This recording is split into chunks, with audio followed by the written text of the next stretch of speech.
Yo, j'espère que tu vas bien. Moi ça va nickel, comme d'hab. Alors bonnet, t-shirt, tout va bien. Alors dans la dernière vidéo, il y a quelqu'un qui m'a mis un commentaire et qui m'a demandé si je pouvais faire un tuto pour le terre sumo. Alors je vais pas faire un tuto exhaustif parce que il y a plein de tutos sur internet, sur YouTube. Donc je pense que dans tous les cas tu peux aller voir les vidéos sur YouTube de tutos au sumo. Mais moi je vais te donner quelques trucs qui moi m'ont posé problème et qui pourraient du coup peut-être t'aider. Donc je vais te montrer ça de suite. Bon alors déjà du coup selon l'écartement de ton sumo, tu vas avoir une position des hanches plus ou moins haute. Alors si t'as un sumo qui est vraiment rétréci comme ça, du coup quand tu vas te mettre à tirer la barre, forcément tes hanches elles vont être dans une position plus haute que si tu étais avec un sumo plus large où du coup tes hanches seront plus basses. Donc si par exemple j'ai un sumo qui est vraiment rétréci, ça donne ça.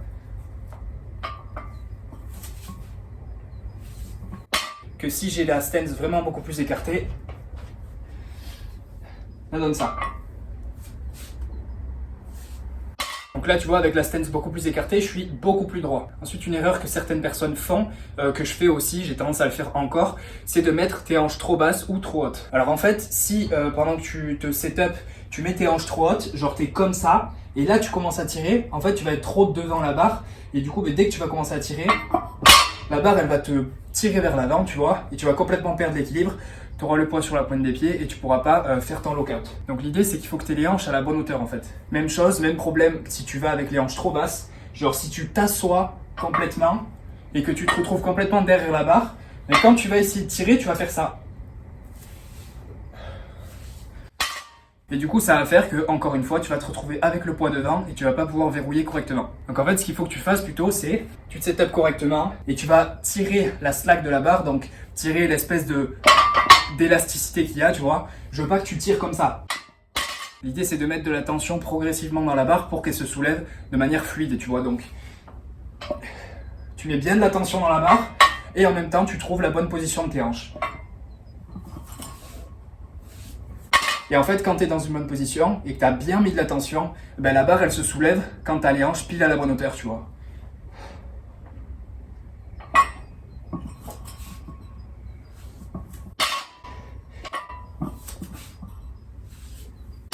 Bon, je vais te montrer la même chose de côté. Je suis essoufflé, j'ai fait 4 reps, c'est fantastique. Donc si tu as un sumo plutôt serré, la position de tes hanches sera plutôt haute. Et il faut qu'en fait, si tu veux, tes épaules ou alors ton aisselle qui soit alignée avec la barre. Il ne faut pas que tu sois comme ça et il ne faut pas que tu sois comme ça. Il faut vraiment que ton épaule soit alignée avec la barre. Du coup, ça donne ça.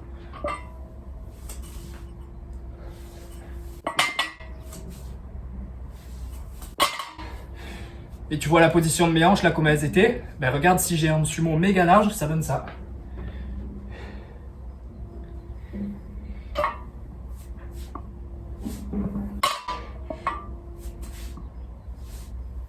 Et pour que tu vois vraiment la différence, je vais te montrer du coup en tradi avec la stance méga serrée du coup.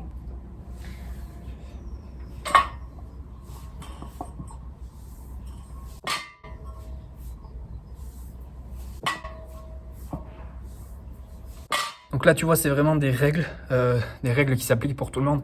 C'est-à-dire qu'il faut que tu aies à peu près les épaules alignées avec la barre. Mais la hauteur à laquelle seront tes hanches quand tu vas initier ton mouvement, ça va dépendre de la longueur de tes segments, donc de la longueur de tes fémurs, de la longueur de ton torse et de l'écartement de ta stance. Donc pour moi, en fait, j'ai déjà essayé de tirer genre en ayant vraiment les hanches qui sont plus hautes. Mais ça me correspond pas du tout, genre je suis vraiment pas à l'aise, je suis pas fort du tout.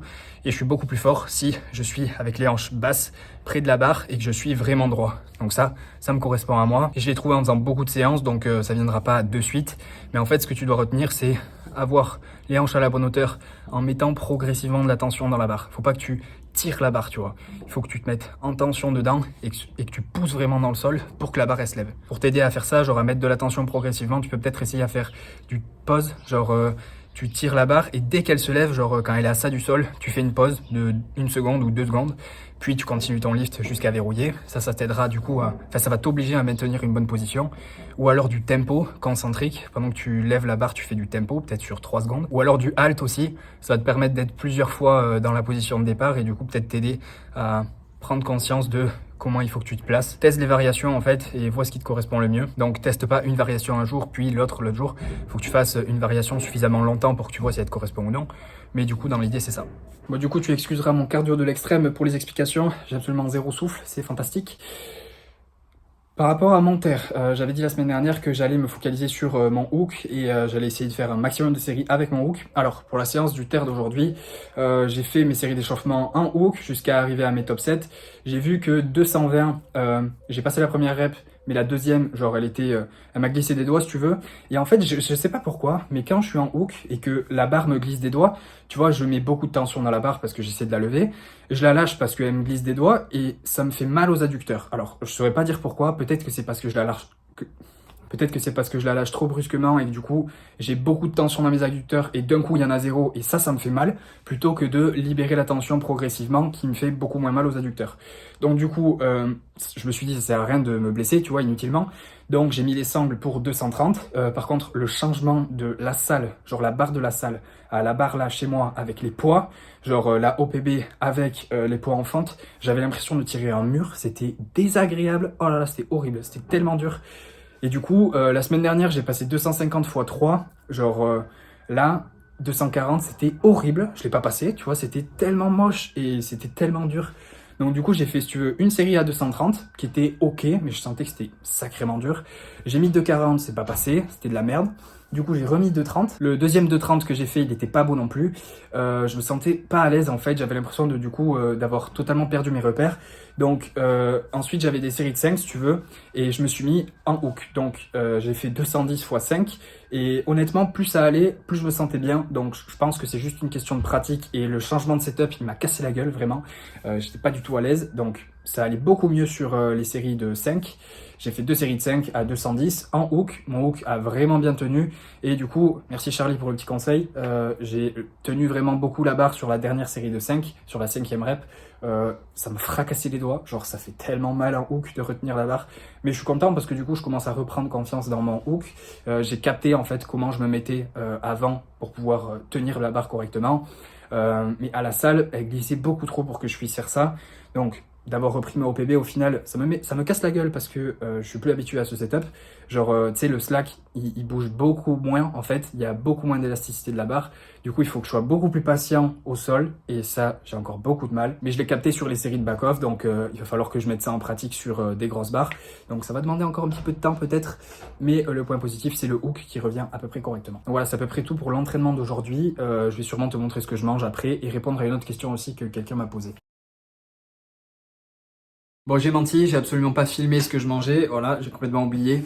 Par contre, je voulais vraiment répondre à une question que j'ai reçue sur la dernière vidéo, c'était concernant la semaine après la compétition, comment agencer l'entraînement du coup après une compétition. Alors en règle générale, pendant ta phase d'accumulation, donc pendant toutes tes semaines d'un bloc, genre une phase d'accumulation c'est un bloc, on va dire que tu as un bloc de 4 semaines de phase d'accumulation et qu'ensuite tu as une semaine de deload pour baisser la fatigue. En règle générale, du coup, tu vas vouloir avoir la meilleure performance sur ta 4e semaine du bloc. Donc, ta compétition, tu la feras sur ta 4e semaine du bloc. Et en général, tu as tendance à réduire un petit peu le volume de travail, genre soit l'intensité, c'est-à-dire le RPE, soit le volume de travail, c'est-à-dire le nombre de séries ou le nombre de reps. Souvent, c'est le nombre de séries.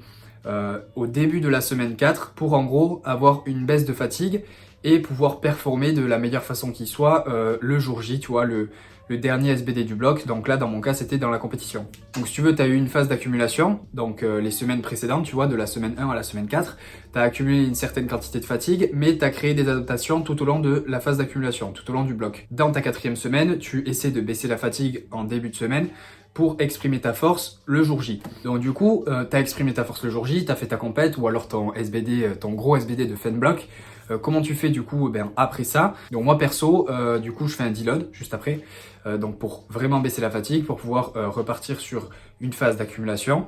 Donc chaque phase d'accumulation elle est coupée par une semaine de deload en général. Donc moi comme je le vois en fait, ce qui est intéressant à faire c'est que pendant la semaine de deload, tu as des variations qui te limitent sur le poids objectif que tu peux mettre, genre sur la quantité objective totale de poids que tu as sur ta barre. Donc ça en mots compliqués, ça veut dire que si par exemple ton max c'est, je sais pas moi, 180 au squat, tu vas vouloir être un petit peu éloigné de ce 180 là parce que c'est ce que tu as fait dans ta semaine, dans ta 4e semaine, là où tu as exprimé la plus grande force que tu avais. Donc l'idée c'est d'avoir peut-être une variation qui te force à mettre moins de poids, donc ça peut être du pause, ça peut être du tempo, Tu peux programmer un single à RPE 6, tu vois, un RPE qui est relativement bas, histoire de te donner un break des charges qui sont méga lourdes. Par contre, vu que tu as baissé le volume de travail dans ta 4e semaine, l'idée, c'est d'avoir quand même pas mal de volume de travail, donc avec beaucoup de répétitions. Moi, je trouve ça intéressant pendant ta semaine de deload, parce que du coup, comme ça, comme si tu te relançais, tu vois, comme si tu te réhabituais à avoir une certaine quantité de travail à effectuer. Donc, en général, moi, mes semaines de deload, et c'est pareil que ce soit une semaine de deload après une compète ou pas, ben, ça ressemblera à un truc avec des variations, avec un peu moins de charges qui sont proches de mon max, mais du coup des séries avec un petit peu plus de répétition, quoi. Donc une semaine de deload, c'est clairement pas une semaine de croisière, tu vois, c'est genre il peut y avoir des RPE 6, 7, 8 sur des séries de 6, 8, 10, mais du coup je m'approche pas du tout de mes max que j'ai fait la semaine précédente sur des x1 ou quoi, tu vois. Donc voilà, du coup c'est à peu près tout pour la vidéo cette semaine. Il n'y a pas eu grand chose d'intéressant sur l'entraînement, ça m'a cassé la gueule le retour à mon matos. Le bench c'est plutôt bien adapté, le squat il y a pas eu énormément de changements, au final ça s'est plutôt bien passé aussi, mais c'est surtout le terre, genre la barre de la salle où je m'entraînais dans The Fitness Park, elle était tellement plus élastique et du coup vu que les poids étaient plus loin, t'avais beaucoup plus d'élasticité de la barre à tirer, tu vois, genre quand je tirais la slack, je démarrais avec une position plus haute, donc du coup c'était plus facile, surtout que j'utilisais mes sangles, que là en hook, avec la barre OPB plus mes poids en fente, t'as rien qui bouge et il faut vraiment que je tire pour tirer de la slack, tu vois. Donc le changement m'a fait un peu bizarre, mais bon. Je vais essayer de m'adapter à tout ça. J'espère que dans les semaines à venir, les perfs reviendront. En tout cas, je vais tout faire pour. Hein. Mais du coup, voilà, je voulais répondre à ces 2 questions parce que je pensais que ça allait être intéressant un petit peu de changer d'habitude, genre de pas montrer uniquement ce que je fais, mais de potentiellement en apprendre à certaines personnes. Donc voilà, j'espère que ça t'aura plu. Si t'as aimé, mets un j'aime, commente pour me dire ce que t'en as pensé. Je te dis à la prochaine. Reste positif. Peace.